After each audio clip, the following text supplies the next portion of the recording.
Hey guys, so I am doing a video on things you might want to consider that might help you drop some lbs, which I really don't give a shit about, but you know, this is what y'all want to hear about.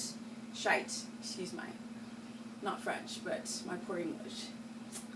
And things to consider. So I'm going to list some things really quick. Basically, for those who have hypoglycemic issues, yes, or reactive insulinemia. If you're basically eating food, and as soon as you eat food, it doesn't matter even if it's a keto diet, you just plummet into hypoglycemic response, and you get a little shaky, you don't feel well, you feel tired, you feel nauseated. Yeah, you guys have blasted your ability to regulate blood glucose, which is why you're depressed, anxiety, because now your serotonin is downregulated. And it's a problem. Yes. Yes. The caffeine. Ooh, the caffeine really messes with the production of tyrosine, which is so important, you guys. I'm just saying. So my last video was about considering the guts and your stomach acid levels, why you're not adapting, why you may not be losing weight is because, yes, like the last video, if your stomach, acids, enzymes, gallbladder aren't functioning, you're not digesting your fats, kind of coming out the bunghole. Or you're not eating enough fats, or you're not eating the right kind of fat. I always say 200 grams of fat for a reason. It's very important that you guys learn that, yes, I could get you up to 200, 230, 300 and you don't adapt because you could be malabsorptive. Yes, that could be a problem, or you're a stress monger and your glucose is spiked, or you could be pre-diabetic with insulin resistance, and your adrenals are affecting the fact that your body's constantly in a state of gluconeogenesis, making sugar where there is none eaten. So for you guys, the tips and tricks to keto adapt is focus on certain areas you wouldn't think of, like the last video, which is your stomach acids. And make sure that your pH levels are low, because it's actually confusing, but it's the inverted of the pH levels. So you want low pH so you can have higher acid. Yes.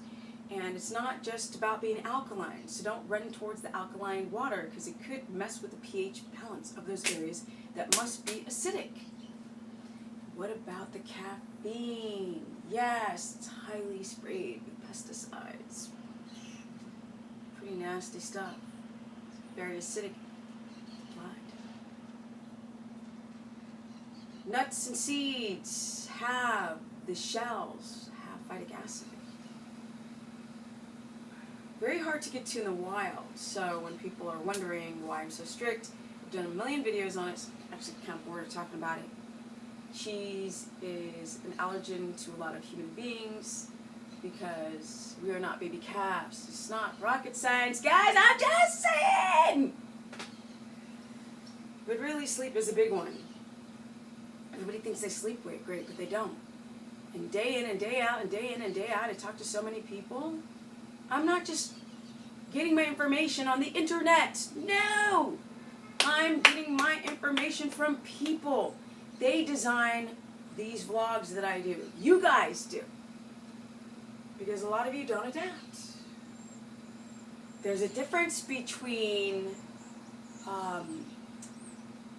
making ketones and using them, or becoming highly keto adapted, which Steve Finney, Jeff Fullick would say would be in nutritional ketosis. Yes. But there's so many things to consider. You have to go to bed really early, which night shift workers are always like, well, what about me? And I'm like, is it possible to adapt? Yes. Is it likely? No. That night shift worker has to treat their body like a temple. Yes, like Luxor. And if you don't, and then you have stress on the body, and then you try keto and you don't sleep during the night, when the body is supposed to heal according to the circadian rhythm, you're not going to adapt. But the principles of keto are going to help your systems. They are going to help your leaky gut, which a lot of you guys have, that cannot be repaired, nor the zonulins. gate, the cells, the parietal cells, your adrenals, if you aren't eating properly on top of not sleeping properly. I'm always like, get your stress in order. I like people to fat load in the beginning, because in the beginning your body's converting dietary fat, not body fat. I mean, the whole point is to test your ketones. Gosh, it's so noisy. The point is to test your ketones in the AM, because that's when you've been fasting all night. That's a more indication if you've been burning body fat. And if you test in the day and you stuff a lot of fats in, especially MCT coconut oil, of course you're going to register higher ketones, which is subjective, which is not really accessing body fat, nor does that mean that you're actually using the ketones that are showing up in the blood. It can be wasted in the urine, which is why I only like to use urine strips to prove you're not into ketosis, because when it's purple, you most likely are not into ketosis, in ketosis. So if your blood glucose says I'm in ketosis, but you still are tired, and your glucose is still spiked, then using a urine strip can be good to test if you're not in ketosis. Can pregnant women keto adapt? Yes. Should they? Absolutely. But only when this dietary lifestyle is done correctly. And if you've got to spend, I don't know, a year researching before trying it, that's what you got to do. You guys have to do your due diligence and do what makes sense, not to the ego and not to the food porn ego, but to the physiological affectation, ketogenesis on the body.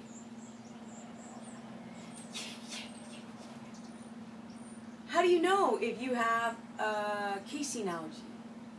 Well, you can get it tested. You can use a glucometer to see if you have a glucose spike. Pre-test, post-test, 1 to 2 hours after eating cheese. But I am just always shocked on why these foods are still on message boards online.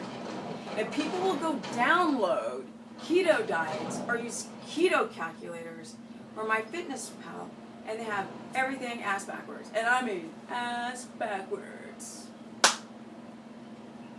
You guys are exercising wrong. How many CrossFit people do I get? Now, CrossFit is awesome. It's very communal.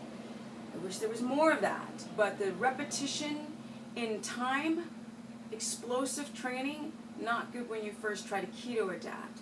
So for power lifters, you also might want to take a little 4-week break and just do slooper. You could just do slooper. So many things in the head! Mind. Because I just have a mind. Yeah, so even powerlifters might compromise their glucose to spike because of the amount of force to lift as a powerlifter, which might get your cortisol to spike, especially if you train at nights. You guys know I don't like night training because you have a cortisol, by 5 o'clock your nervous system wants to chill out. But no, you're going to your kickboxing class and you're lifting heavy, or spin class at night.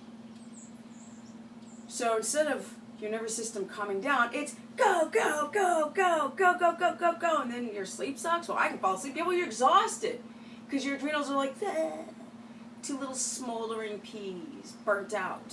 So you crash. And then your sleep is never deep enough. And then you wake up and you just never lose that weight. Yes, you have to consider leaky gut. You have to consider gut dysbiosis. You have to consider if you have histamine intolerance. Not only get your protein down, because that's classically the biggest mistake with the macros. Too much protein because people are afraid to get their fats towards 200. What is the deal with all of these doctors now online talking about keto and they have it wrong? They're like, eat 50 carbs and you don't have to have. Somebody asked this doctor, well, he's a doctor, but he doesn't know about keto, asked him on one of his podcast shows, so do I need to eat 200 grams of fat? He's like, no! She's like, well, why not? He's like, oh, we'll get to that later, but he didn't. I'll tell you why. Because I've coached over 800 people. So you guys have given me the data. So the problem is, yes, so Can eating 200 grams of fat be difficult for somebody who has no gallbladder? Yes, absolutely. So that's why you got to check to see if your stomach acids are the right balance, the right pH level, right low pH, to make sure you can digest your fats. You got to make sure you have enough lipase. Lipase will help digest. It's a fat digesting enzyme.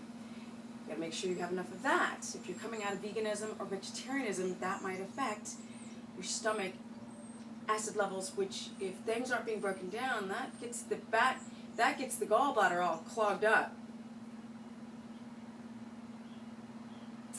And if the gallbladder's not functioning, you're not digesting your fats, you don't feel well. Yes. You have to consider where you came from when you're doing keto. If you have metabolic damage, it's going to take a lifetime to create that damage. It's going to take you a lifetime to fix it. Well, not a lifetime, but it's going to take you a while. So give yourself time. Stop being in a hurry. I'm in a hurry, hurry. Want to get off the weight, and the more you want to get the weight off, the more you don't. But the before and after pictures online say that, oh, well, Mindy lost 60 pounds in 20 days. If you lose weight that fast, your body's it's eating itself. Yes, and that's not the sound it would make. It would be like munch, munch. It's eating itself, which has a rebound effect of all your systems being jacked again. Your leptin is downregulated, or it's resistant. Your candida grows out of control, so now you're just craving carbs all day long. Or maybe your serotonin levels are low, and that is the reason why you crave sweets so much on keto, because you get a serotonin bump every time you eat. So you just have this drug effect every time you eat, this dopamine-like effect, and then 20 minutes after you're not eating, you're depressed again. So then you just think about food all day long. There's like 50 mechanisms in one that you have to think about with my tricks and tips on how to keto adapt. Which is why I said go to bed no later than 10, connect to the circadian rhythm. It is not a mythological creature, but it's a real physiological response to day-night cycles. Eating food in the morning to intermittent fasters is a problem. Because if you have no food in your belly, and you're not in ketosis, because ketosis is like this, you can get close and not be close. So you want to get highly adapted. You skip breakfast, you've been fasting all night long, you've had crappy sleep, you're using up your glycogen, or, well, even if you've done keto for a while, your glucose is compromised because you are not eating enough carbs, so your body's like, gluconeogenesis, let's raise the blood glucose. So you wake up and you go to the gym, fasted. Now, that's why I tell people go semi-fasted. If you have no problem with your gallbladder, yes, then you could go for butter, coconut oil combo, semi-break the fast. I even like one yolk, semi-fasted. Because if you have a little in your stomach, you're going to send signals to the adrenals and to the midbrain that you're not starving. So your body doesn't go and mess with its leptin even more. Yes. Then you work out on a non-empty stomach. But it's emptying pretty fast because you don't have a lot of food in there. Right? This is sending signals to the body to not catabolize. And if you're not catabolizing or catabolic, you're less adrenal stressed. If you're less adrenal stressed, you're less insulin resistant. Which means that you can now wake up in the morning without the early morning dawn's effect, or just stupid high blood sugar, preventing your keto adaptation.